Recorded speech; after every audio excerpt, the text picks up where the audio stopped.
Right, PTS, things I don't like. Fun one.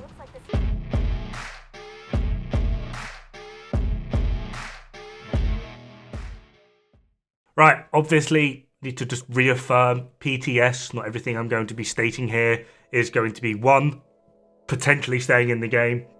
We just don't know.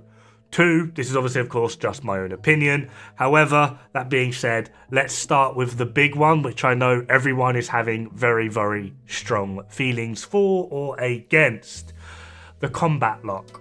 Now, there seems to be, overwhelmingly, this is a negative. Overwhelmingly, no one is liking this. However, no one's really able to agree on whether it should be just for PvP or whether it should be both PvP and PvE, where we just get rid of it. Everyone could agree that we need to get rid of it, but as to where and how, no one can really agree. I am very much in the side of get rid of it everywhere.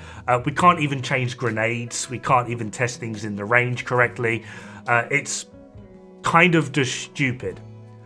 Now, the reason they have potentially put this in is just overall just due to what we call hot swapping.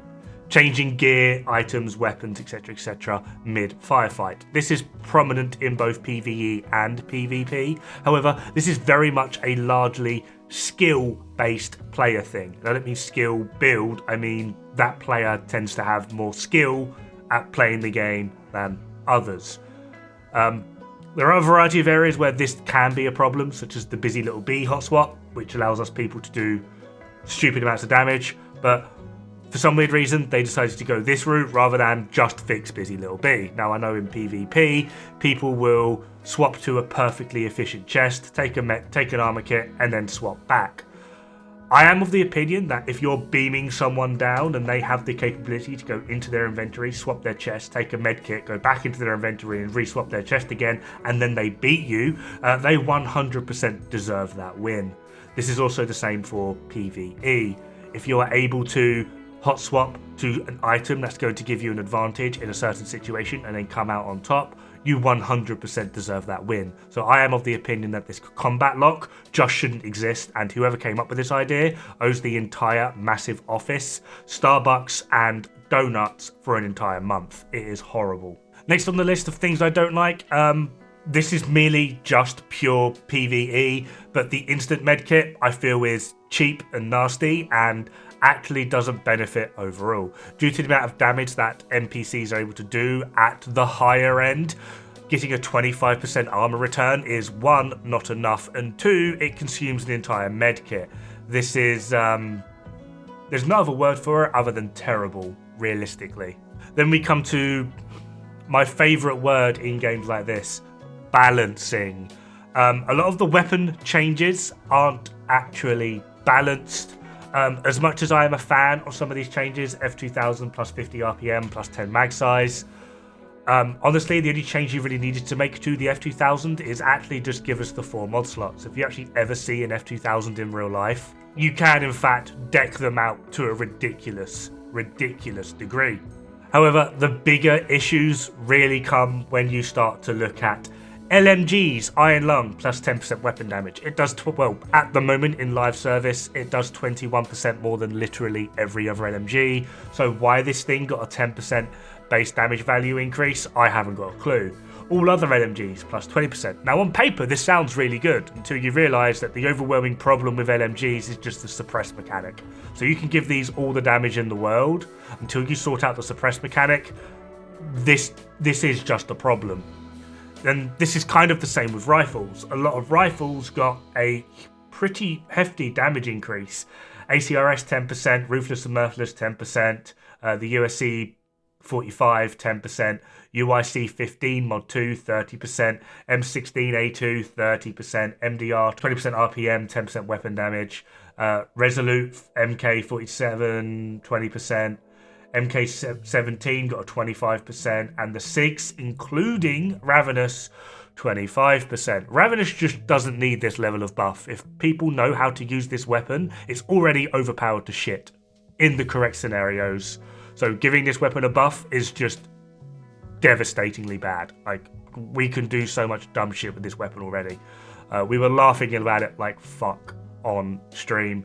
just because Ravenous is just already OP as hell in the correct scenarios. However, the main issue with a lot of the rifles is their handling. Like, giving Ruthless and Merciless a 10% weapon damage buff is great. I mean, why not? But it still can't shoot straight for more than 2 bullets.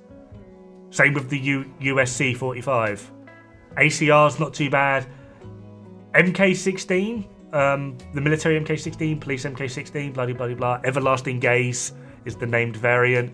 Is kind of welcome. It's not completely unstable. It is still pretty wafty in the grand scheme, but that's like the only one that's actually kind of viable in the grand scheme of their overall balancing.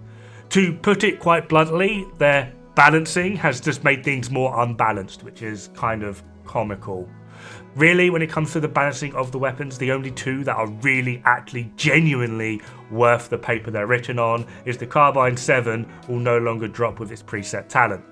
I mean, there's the Stoner LAMG as well, but again, LMG. Then there is the gear unbalancing, because that's literally what it is. So the gear balancing is terrible. I really do feel like before they make these sorts of decisions, they actually need to consult the community at large. Like, 511's gone from 10% Hasbro for its 3-piece to 20. Useless. Badger Tough, it's gone from 10% armor on kill to 15. This isn't necessarily useless, but it still means you need to invest in 3-piece Badger Tough when I can just go 4-piece Hunter's Fury and get 20% armor on kill and 100% health on kill. Like, stupid. Bellstone gone from 20% arm incoming repairs to 40%. Useless. Brazos, 20% mag size to 30% mag size. Useless. Gila Guard, 1% armor regen to 3% armor regen. There's obviously 10% health to 20% health, but I'm bored of saying useless already. The armor regen is going to be worth it in the PvP, but in PvE, no, that armor regen is not going to help you. Golan, 1% armor regen's gone to 2, and the 5% armor's gone to 10. Like, one or the other, because, like, in terms of overall performance now, like, having both is just kind of silly. Habsburg, it's still got that status, like 15 headshot, 15 MMR, 10% status. It's now 20% status. Why is this a thing? Overall, why is this a thing? These are very, very brain dead changes, and they're throughout. Like, on red gear sets, chest guard, 10% critical hit chance, 10% Hasbro. We now have 30% health. Really? Really? This is mind-numbing. This is dull. This is boring. Up next, it's actually on my favourite things just because it's so funny. But it's also really bad. The Dr. Home changes going from being target killed to target headshot. This accounts for anyone headshotting that target. So if you've got someone running like a FAMAS with 900 RPM, like, that's 150% armor return within a second. And that's just one person. Imagine if you got 3 people doing that.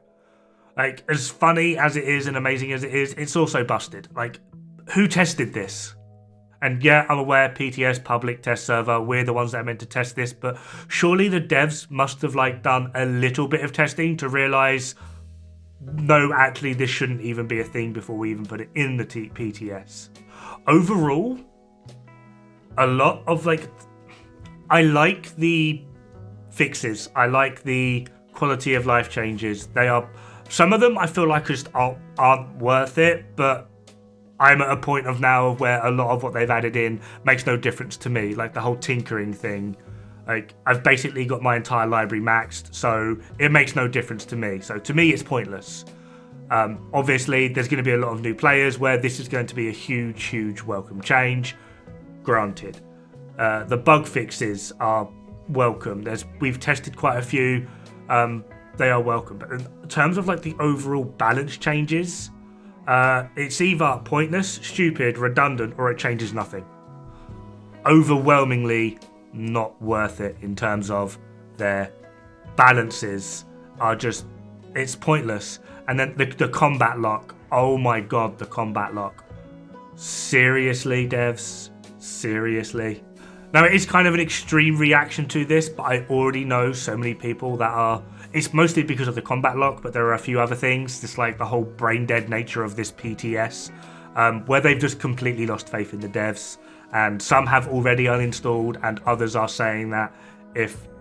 Mostly the combat lock, and to be honest, I'm kind of on this list as well, of where if this does go through, the game is lost all credibility, and probably will uninstall, which is not really a healthy way to go about it, but at the same time, as much as we understand there is a need to bring in newer players to get more money, because obviously everyone needs to earn a living, etc., and things do need to change, but there is a way in which you can make things change that are both fair and balanced for new, returning, and veteran players, and then there's a way of just going, yeah, screw the players we already have, which is essentially what the combat lock does. It just simply is just not a good way to go, like, at all. So, in terms of overall reception from what I have personally seen, simply just because a lot of people, like including me, I want Ninja Byte to be worth it. But with these changes, no, it's still not worth it. 30% health does not make up for the loss of a backpack talent. It doesn't. Sorry to be the bearer of bad news. I even had people like PvP players live on stream sort of being like, oh, we could do XYZ, add in Ninja Byte, you get all this armor regen, and ta-da. And I just sort of went, yeah, but I could just do this without Ninja Byte. I get more armor regen, and I can still put like Adrenaline Rush on. And I also get like extra rolls, so I could actually build for more crit chance and crit damage.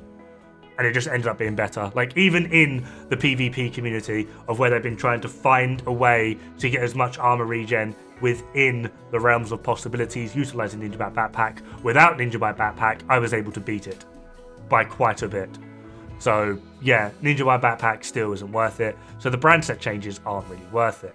Now, the idea of buffing weapons is all well and good, but you need to understand the reason why people don't use these. It's not always all about damage. It's can you use that weapon effectively to get that damage? And 9 times out of 10, when it comes to things like LMGs and rifles, the answer is no. Which is why people don't use them. I'm an LMG fan. Well, L86 fan. It's actually an AR in real life. Weird.